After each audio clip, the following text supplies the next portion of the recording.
And what do those mean? Well, here's some examples. The environmental context is improving soil quality, reducing dependence on non-renewable resources, minimizing adverse impacts on our natural resources like soil and water. Those are just some of the examples. We'll learn more of them as we go along. Economics, of course, reduce your expenses so you have more of a profit. Capture more of the consumer dollar for your product. That's like selling direct marketing. You make your prices and cut out the middleman, and so you capture more of the consumer dollar. And then another way might be to increase the value of your products. And you've all heard of value added, where you're making products from the raw product. You may be making jams out of strawberries, and that increases the value of your products. I need to, okay. Health, and then if we're looking at social context, we're looking at health and safety of the family, customers, and community. That's that quality of life piece and the health. And that goes beyond your family and your customers, your community. It's your farm workers. Fair wages and good housing for farm workers is included in that social part. Humane treatment of animals is also in the social aspect. Building community, being part of your community, giving to your community as it gives to you through purchasing your products is also part of that. So those are just a few of the examples.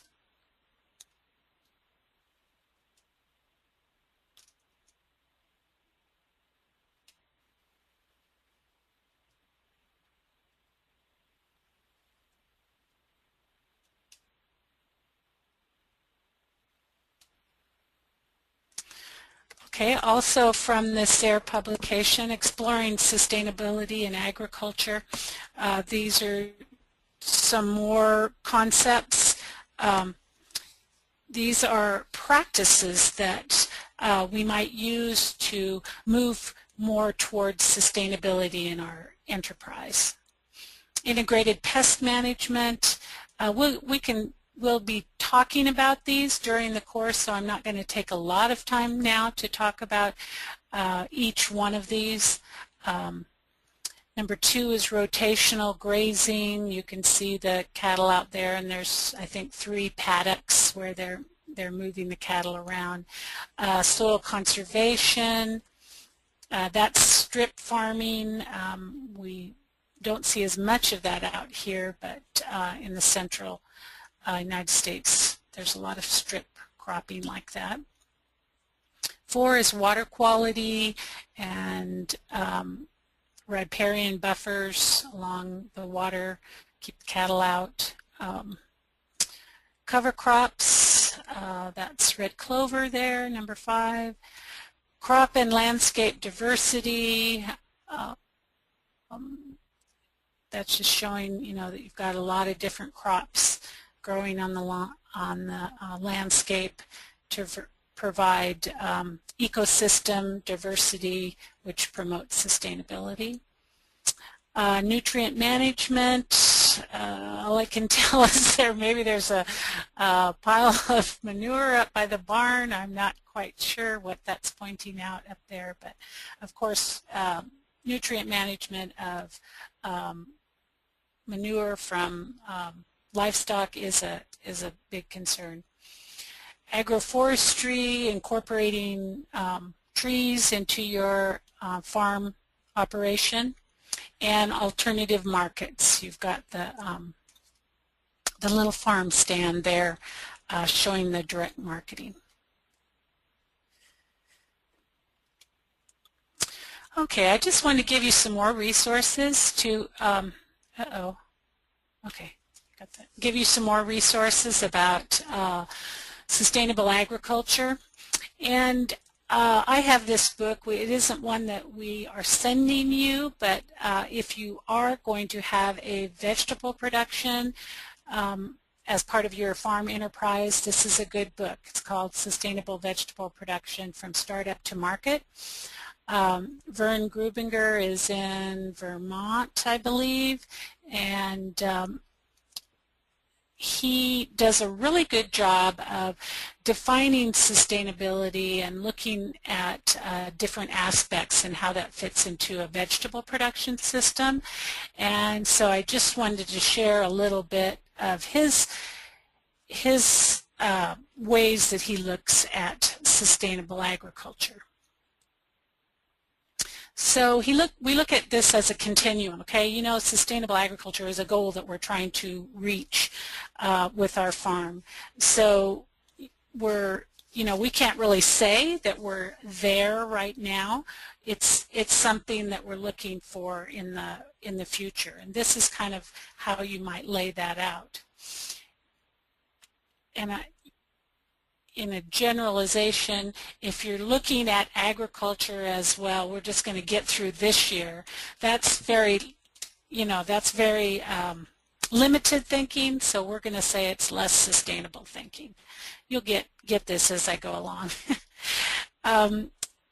If you're looking at the next few years, whether you make or break it, maybe you're getting a little bit more sustainable thinking. If you're looking at passing your farm on to your kids, that's very, you're looking at how to make this farm viable and take care of the environment and make enough money and have the quality of life that your kids are going to want to continue this into the future. So that's more sustainable thinking, and maybe looking at stewardship for many generations, and who doesn't want their farm to be passed on for many generations. So that's kind of the context of what we mean by a continuum. Now let's look at some other examples that Grubinger brought up. Here's a production related example.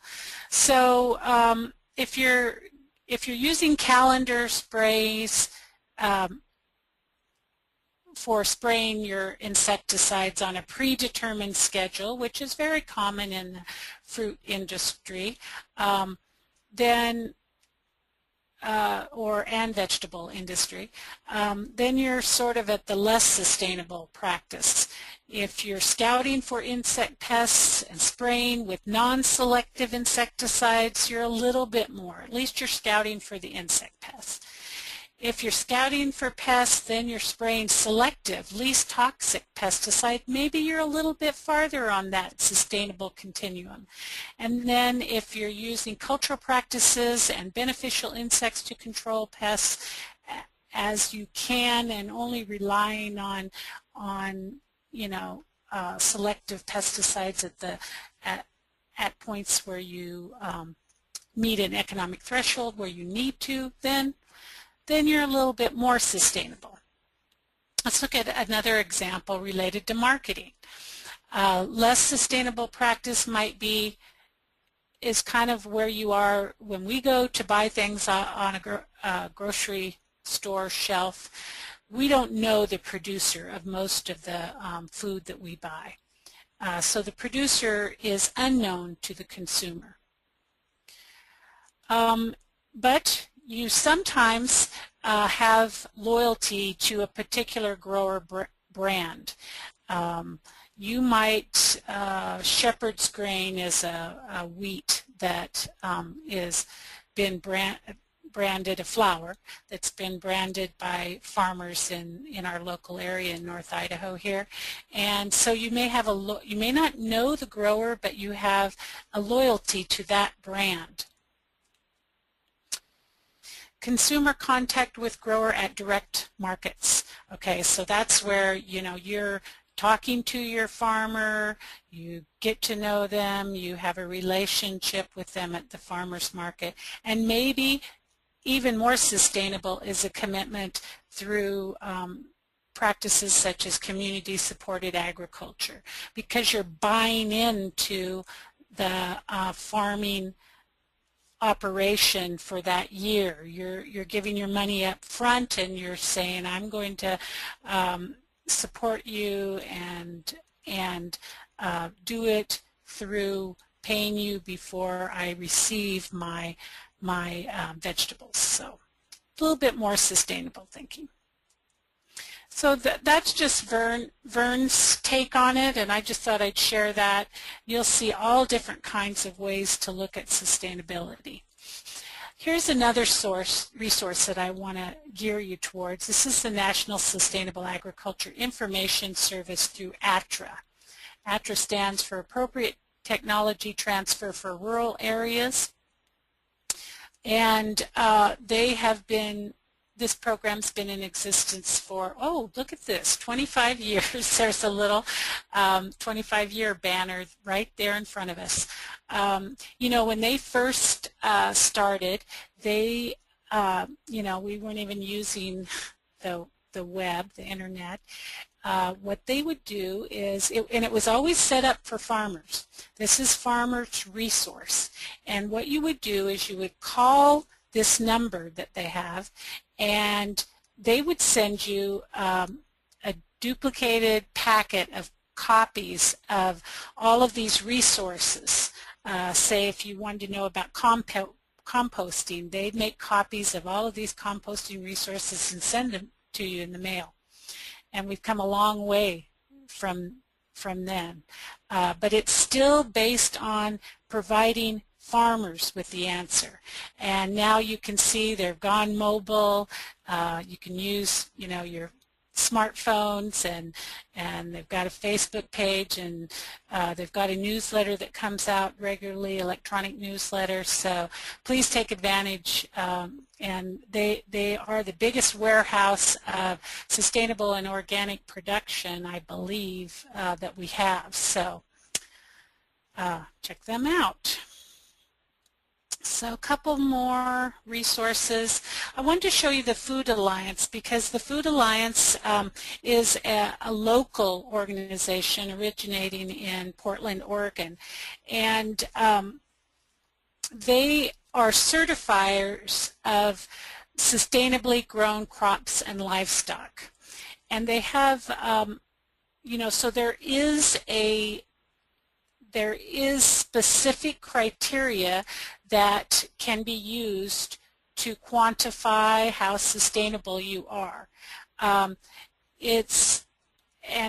they have set up these parameters based on certain crops or livestock or milk, or they've got a lot of different products, and each product has very specific criteria, and then they have some general criteria that all of the farms must meet. But they're basing it on soil and water conservation, integrated pest, disease, and weed management, pesticide risk reduction, wildlife habitat and biodiversity conservation, and safe and fair working conditions. They have gone through a big revision recently. In fact, earlier this spring, they were closing the whole organization, and a bunch of their key supporters came together and figured out how they could keep the organization alive and still continue to certify products for those buyers that want to buy Food Alliance certified sustainably grown products. So go check them out at foodalliance.org. They've got a lot of interesting information out there.